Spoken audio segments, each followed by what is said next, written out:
Oke guys, welcome back to Gnosis alias Cakra Diva dalam pembahasan alur cerita spoiler Battle Talk The Heaven Season 5 episode ke-143.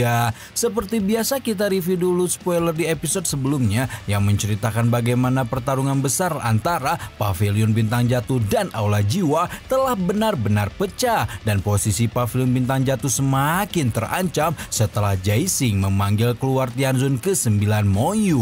Meskipun Zaising akhirnya bisa dihadapi, keadaan menjadi buruk bagi Shoyan karena harus berhadapan dengan ahli bintang 8 seperti Moyu, dan tepat ketika Shoyan hampir saja ditangkap oleh Moyu itulah dunia bergetar ketika Yochen terbangun dari tidurnya dengan tubuh baru, di mana yang menjadi sangat bagong adalah tidak hanya mendapatkan tubuh baru, kepala Pavilion Bintang Jatuh itu juga mendapatkan kehidupan keduanya sebagai seorang Banseng. Gimana cerita selanjutnya? Langsung aja kita ucapkan kata kuncinya. 3, 2, 1. Terobos saja.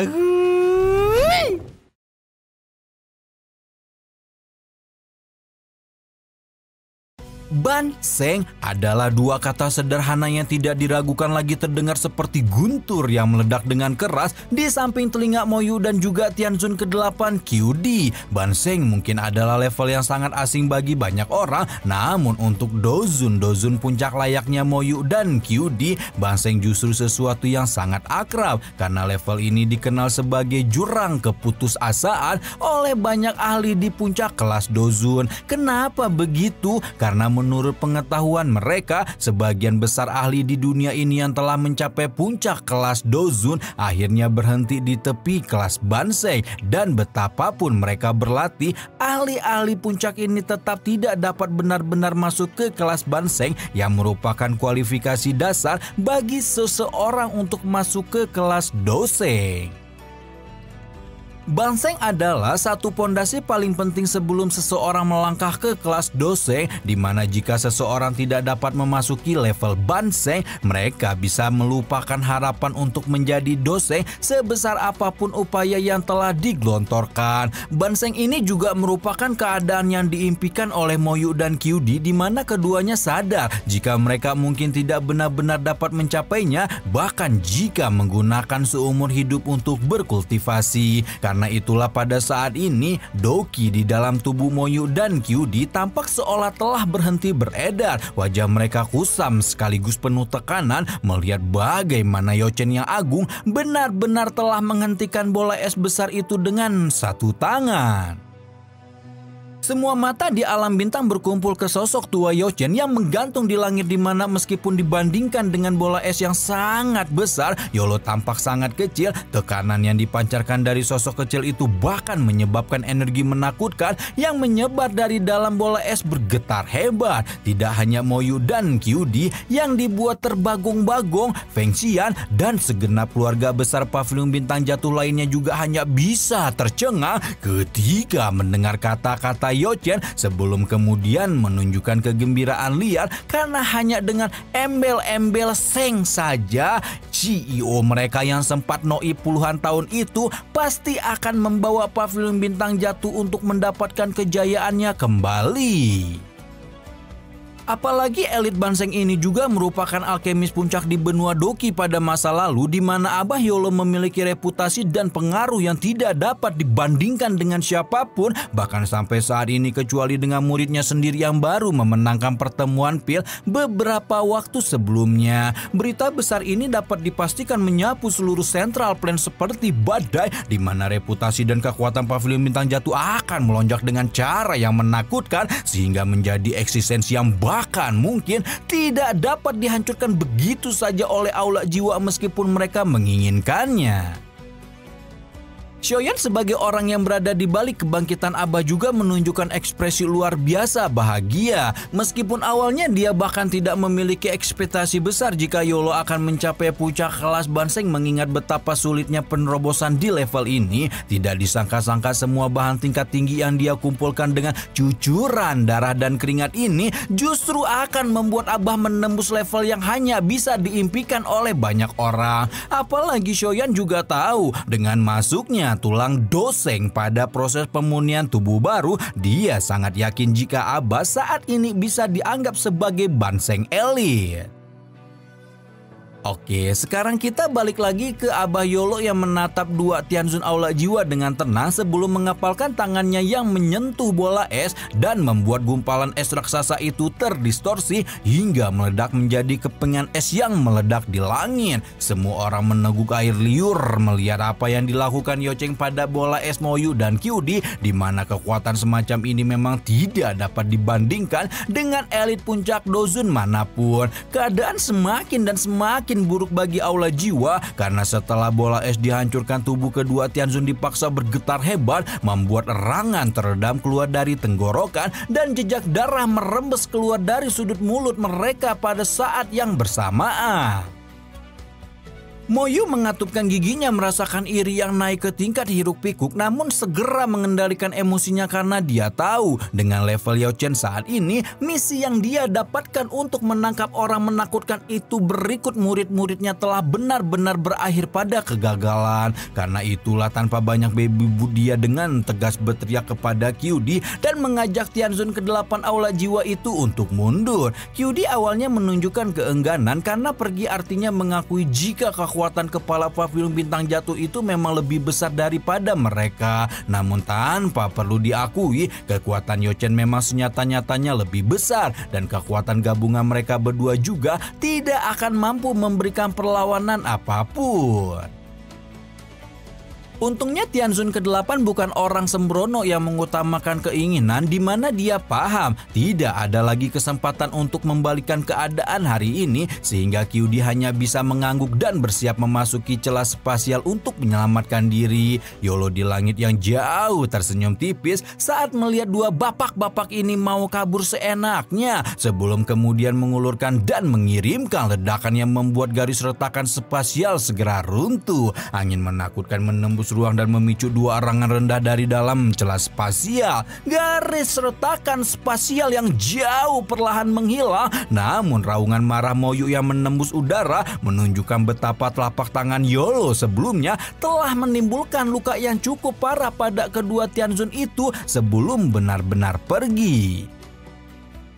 Yolo mengedarkan pandangannya ke seluruh alam bintang dan tanpa sadar menghela napas sedih melihat bahwa meskipun dia telah menghentikan invasi Aula Jiwa ini dengan kekuatan Bansengnya, harus diakui jika pavilion bintang jatuh juga telah kehilangan beberapa murid bahkan tetua yang berharga. Shoyan tersenyum ketika menenangkan gurunya, berkata jika Abah tidak campur tangan pasti pavilion mereka akan benar-benar jatuh dalam bencana. Yolo menunjukkan ekspresi kebanggaan saat berterima kasih kepada Shoyan karena kalau bukan muridnya itu dengan berani mengambil komando, dia tidak tahu lagi harus memasang wajah di mana atas kehancuran pavilion bintang jatuh. Selama Yolo mengobrol dengan Shoyan, Fengxian juga nimbrung dari kejauhan dan mengucapkan selamat atas pencapaian konco kentelnya itu. Yolo tersenyum ketika meminta Fengxian untuk memimpin pemulihan kondisi pavilion dan meminta semua orang untuk tenang karena pasti sekarang Aula Jiwa tidak akan bertindak sesuka hati kepada mereka. Fengxian mengangguk membenarkan pernyataan itu dan bukan hanya Aula Jiwa, Feng Zunze yakin jika setelah berita penerobosan Yochen ke ranah Banseng ini menyebar, iblis-iblis tua yang dia undang menjadi panatua terhormat pavilion pun tidak akan pikir panjang untuk menyetujuinya. Dengan bergabungnya banyak ahli tingkat tinggi tersebut, juga reputasi Abah sebagai Banseng sekaligus alkemis top dunia dapat dipastikan jika pavilion bintang jatuh akan berdiri di puncak pavilion besar dataran tengah. Dan benar saja setelah kabar bahwa pavilion bintang jatuh telah melahirkan seorang Banseng yang bahkan tidak dimiliki oleh Menara Pil, keadaan pegunungan bintang jatuh yang sebelum-sebelumnya tampak kosong itu segera berubah menjadi hidup karena pemimpin dari berbagai faksi juga ahli dari generasi tua datang berkunjung setiap hari. Sementara seluruh pavilion bintang jatuh sibuk menjamu tamu-tamu mereka, Shoyan tidak banyak berpartisipasi dalam kegiatan dan memilih untuk melakukan retreat di Menara Batu. Shoyan yang duduk di plafon batu di puncak Menara Batu perlahan menghembuskan napas sebelum kemudian membuka mata dan menemukan Yolo sudah menunggunya dengan senyuman hangat di jendela batu.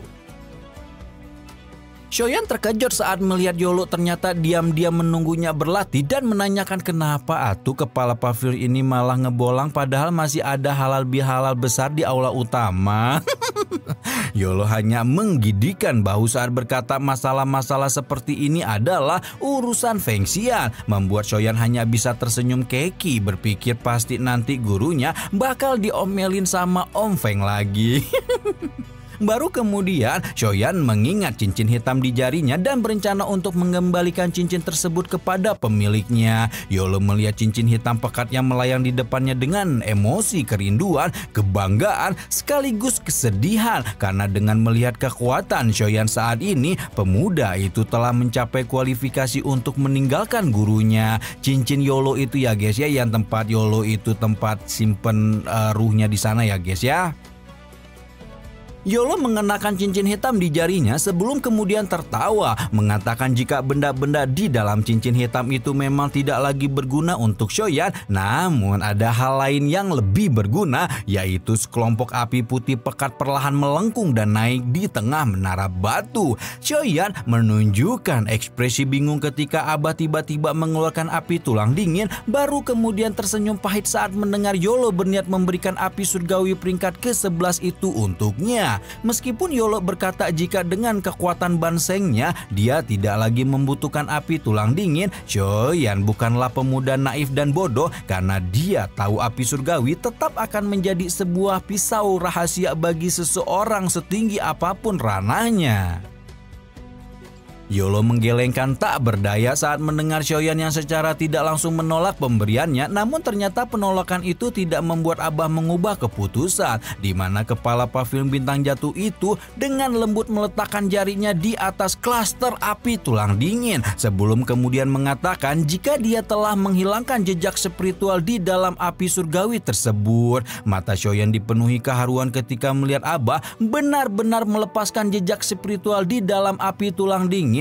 Padahal dia tahu jelas jika api surgawi itu telah menemani gurunya sejak lama. Yolo mengingatkan Shoyan bahwa mungkin tidak akan menjadi sesuatu yang sangat mudah untuk menyempurnakan api tulang dingin. Namun dengan kekuatannya yang sekarang, Yolo yakin Shoyan pasti dapat melakukannya. Shoyan hanya tertawa getir berpikir tidak mungkin lagi menolak perintah Abah dan segera memasukkan kekuatan spiritual seperti yang diinstruksikan gurunya. Perasaan hangat menyebar saat api tulang dingin memasuki tubuhnya, namun api putih itu hanya bertahan di antara alisnya dan tidak menunjukkan tanda-tanda berkumpul bersama dengan api 3000 teratai hati. Shoyan tahu hal ini disebabkan karena api tulang dingin memberikan perlawanan, namun dia yakin perlawanan itu akan memudar seiring berjalannya waktu.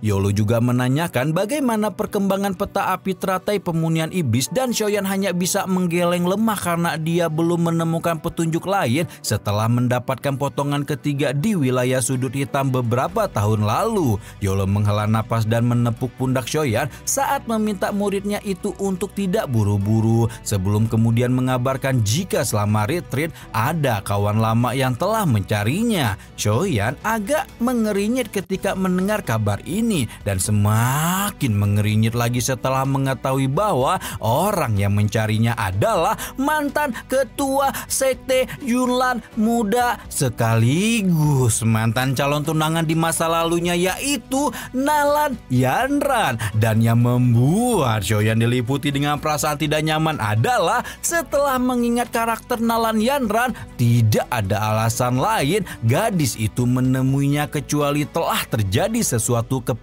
Mbak Yunzi.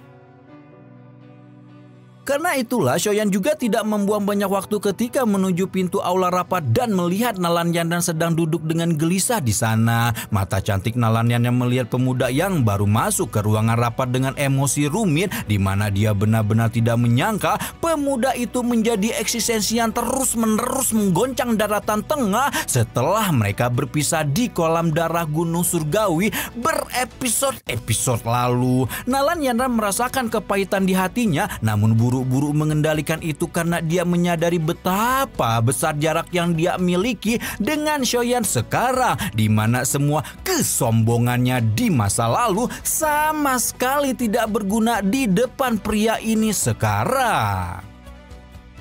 Dua muda-mudi itu bertegur sapa dan Choyan menanyakan bagaimana kabar Nalan Yanran karena mereka belum sempat bertemu setelah Choyan memasuki kolam darah. Choyan juga dapat melihat jika Nalan Yanran tampak begitu canggung ketika berbicara dengannya, membuat Choyan merasa agak aneh juga. Karena bagaimanapun tuan putri keluarga Nalan ini seharusnya menjadi wanita yang akan menemaninya seumur hidupnya. Tidak mau lebih banyak basa-basi busuk lagi, Choyan menanyakan apa tujuan Neng Nalan kedatang ke sini. Jantungnya berdegup kencang, agak kencang. Apa memang kencang? Apa memang meletus? Enggak tahu, kayak merocet gitu. Saat gadis itu benar-benar meminta bantuannya untuk menolong Yun Yun. Yun Yun adalah wanita paling terhormat di Kekaisaran Jama, juga mbak-mbak pertama yang membuatnya merasakan sesuatu yang rumit sebagai pria dewasa. Sayangnya takdir benar-benar mempermainkan mereka, bukan takdir juga ya, sutradaranya ini. Di mana sekte Yunnan menghancurkan keluarganya, membuat Yun Yun harus terjebak dalam pilihan sulit di antara pemuda yang dia cintai atau sekte yang telah merawatnya. Pada akhirnya Yun Yun tidak bisa berbuat apa-apa ketika melihat dua eksistensi penting ini saling menghancurkan, dan ketika Choyan benar-benar melenyapkan sekte Yunnan, Yun Yun memilih untuk pergi dari Kekaisaran Jama.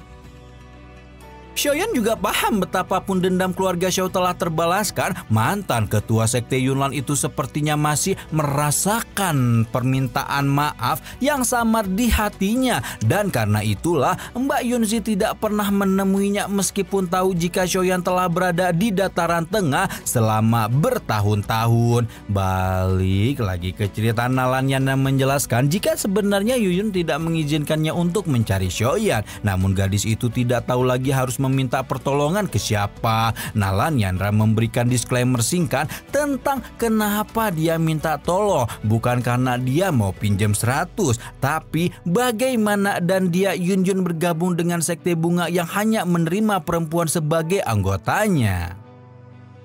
Awalnya tidak ada masalah apapun setelah Yun Yun dan Nalan Yanam bergabung dengan sekte bunga, namun semuanya berubah setelah Yun Yun berkeliaran mencari gua untuk berkultivasi dan menemukan seorang wanita tua dengan kaki lumpuh pada salah satu gua tersebut. Awalnya nenek-nenek yang bernama Hua itu menunjukkan emosi meledak, bahkan menyerang Yun Yun pertama kali bertemu. Namun Yun Yun justru menunjukkan kebaikan dengan mengirimkan makanan setiap hari untuk nenek Hua selama 2 tahun dan merawat nenek itu setahun setelahnya. Sayangnya nenek Hua tidak bisa hidup lama lagi, dan ketika hampir mencapai akhir hidupnya, nenek tua itu menyegel semua doki yang dia miliki dalam tubuh Yun Yun.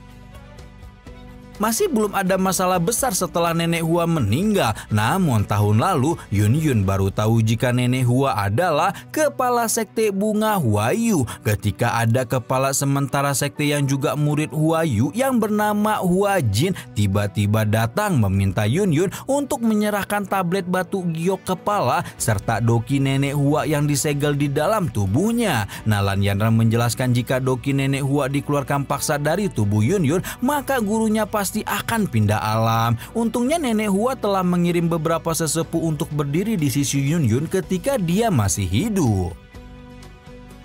Hua Jin sendiri merupakan seorang dozun bintang 4, namun yang lebih sulit untuk dihadapi adalah cowoknya Yao Hua Liang Jun yang merupakan dozun bintang 6.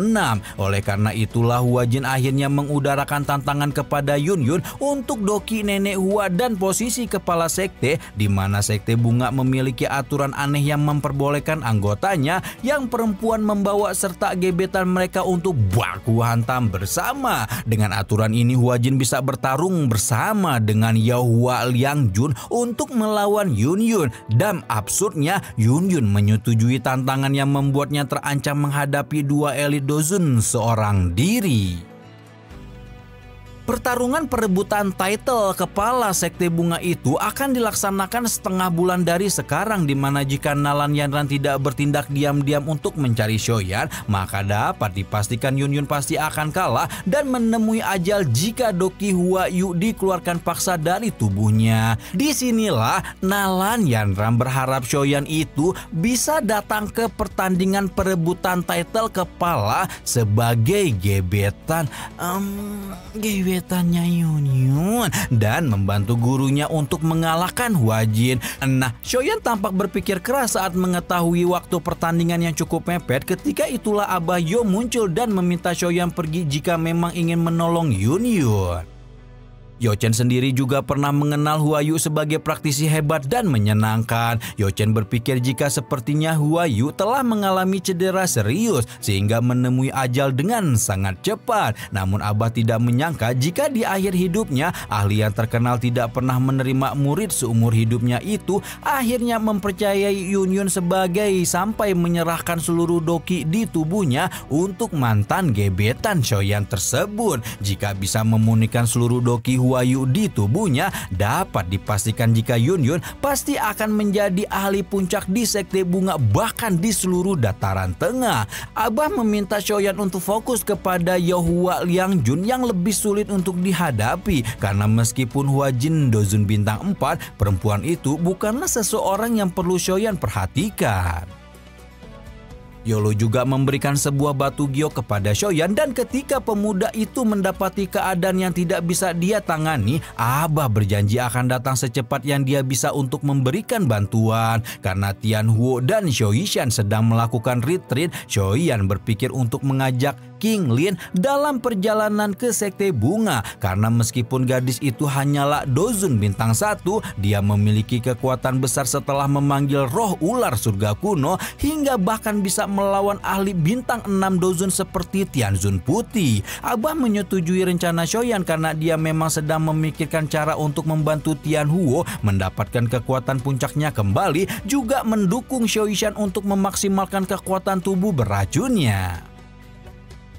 Abah juga berbisik di telinga Shoyan meminta muridnya itu untuk membantu Yun menjadi ketua Sekte Bunga karena jika mantan gebetannya Shoyan itu bisa menjadi pemimpin salah satu sekte besar di dataran tengah itu, maka Pavilion Bintang Jatuh juga akan mendapatkan sekutu lain yang dapat diandalkan. Udah ya bisik-bisiknya Abah. Shoyan hanya tersenyum getir berpikir jika sepertinya sejak sekte Yunlan hancur, Mbak Yunzi akan menolak segala titel ketua karena masa lalu kelamnya. Karena sudah diputuskan untuk memberi bantuan, maka perjalanan Shoyan menuju ke Sekte Bunga untuk menolong mantan ayang pun dimulai. Shoyan, Kinlin, dan Nalan Yanran mengendarai tubuh asli ahli Piton 9 Tanah untuk pergi ke Sekte Bunga, dan selama perjalanan itu Shoyan memanfaatkan waktu untuk berusaha memurnikan api tulang dingin di tubuhnya. Awalnya Shoyan berpikir kalau penyatuan api tulang dingin dengan api 3000 teratai hati akan menjadi proses yang menghabiskan banyak waktu. Namun mungkin karena Shoyan bisa dianggap sebagai pemilik kedua api tulang dingin selama bertahun-tahun, tanpa diduga penerimaan api tulang dingin terhadapnya telah jauh melebihi harapan, dan api surgawi peringkat ke-11 itu dapat menyatu dengan cukup cepat. Ketika itulah segel api di antara alis Shoyan tiba-tiba memancarkan cahaya api yang menyilaukan, dan matanya yang kemudian terbuka memiliki nyala api putih pekat yang menandakan bahwa api tulang dingin telah sepenuhnya disempurnakan sepenuhnya oleh Shoyan. Matanya itu kayak pas perjanjian 3 tahun itu ya guys ya. Masih ingat kan? Sekarang kita pindah dulu yuk ke sebuah pegunungan yang sangat megah di ujung lautan bunga, di mana pegunungan itu tidak lain adalah markas besar Sekte Bunga yang tersembunyi di balik segel spasial. Awan berlama-lama di atas gunung dan bunga-bunga menyebar ketika terlihat beberapa sosok yang memikat dan terdengar tawa kecil wanita-wanita cantik yang ada di dalamnya. Saat ini ada cukup banyak sosok yang berdiri di sekitar alun-alun Sekte Bunga untuk menyambut pertarungan besar yang akan menentukan ketua sekte selanjutnya setelah meninggalnya Huayu.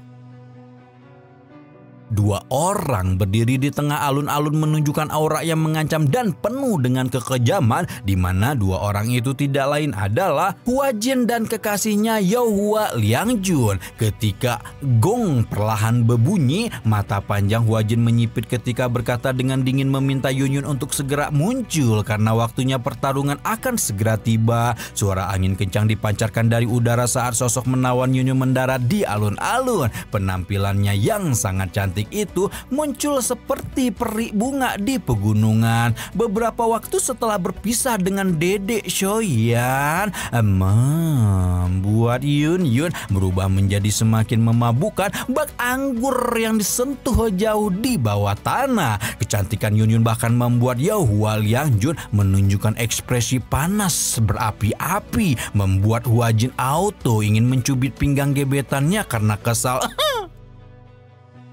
Yunyun mengernyitkan alisnya sedikit ketika berkata jika dia sama sekali tidak memiliki keinginan untuk menjadi ketua sekte dan berharap Hua Jin mau mengurungkan niat untuk baku hantam yang tidak perlu ini. Hua Jin berteriak sombong mengatakan jika Yunyun mau menyerahkan Doki Huayu maka dia akan berbelas kasih. Yunyun hanya menggeleng sedikit merasa menyesal telah menyelamatkan Huayu kalau saja dia tahu nenek tua itu adalah ketua sekte bunga. Namun menyerahkan Doki di dalam tubuhnya adalah hal lain dan Yunyun jelas tidak mau menyerahkan nyawanya begitu saja karena dia masih pengen hidup panjang, karena dia pengen selalu melihat Shoyan akan menjadi seorang kaisar api yang sangat hebat di benua Doki.